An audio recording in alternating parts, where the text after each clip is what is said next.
Баршаңызға қайырлы күн. Барлығына ұнайтын сүзбелі тәтті бәліш жасаймыз.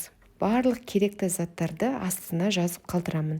Ең алдымен сүзбеге қаймақты қосамыз, үстінен жұмыртқа саламыз, қантты себелеп, кішкене қалауыңыз бойынша ванилин қоссаңыз болады. Бәрін блендердің көмегімен езгілеп аламыз. Өте жұмсақ, іртік арасында қалмайтындай езгілеп алу қажет. Салманы дайындап болған соң бір шетке алып қойып, себелейтін қамырын дайындайтын боламыз. Ең алдымен сары майға, бөлме температурасындағы жылулықта сары майға ұнды себелеп, осылай қолдың көмегімен крошка жасаймыз.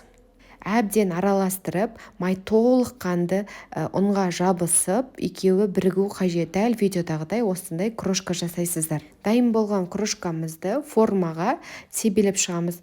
Тең жартысын себелейміз, жартысының қалған жартысын алып қаламыз. Жартысын себелеп, ортасына қолдың көмегімен тегістеп, ортасына творогтан жасалған салмамызды саламыз.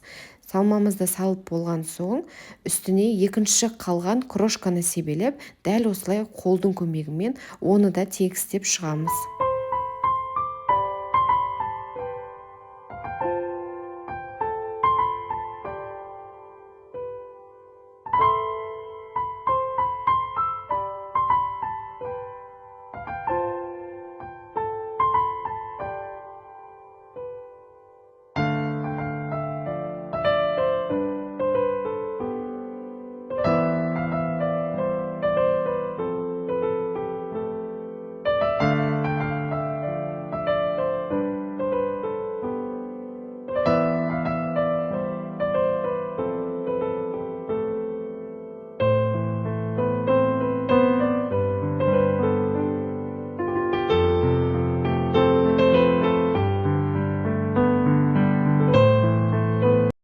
Барлығын сеуіп, салып болғаннан кейін 180 градуста қызып тұрған пеште 40-45 минут көлемінде пісіріп аламыз.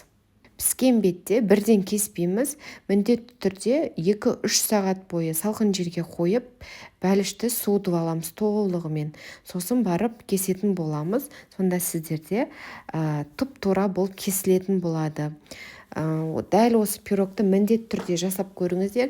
Жеп-жеңіл, оп-оңай жасалатын пирог, дәмі де өте ерекше болады. Әсіресе балаларға еш зияны жоқ, жеуге болатын пирог. Және ескере кететін жағдай, формадан шешпес бұрын міндетті түрде пышақтың көмегімен формадан ажыратып аламыз, үстін басып кесіп шығамыз.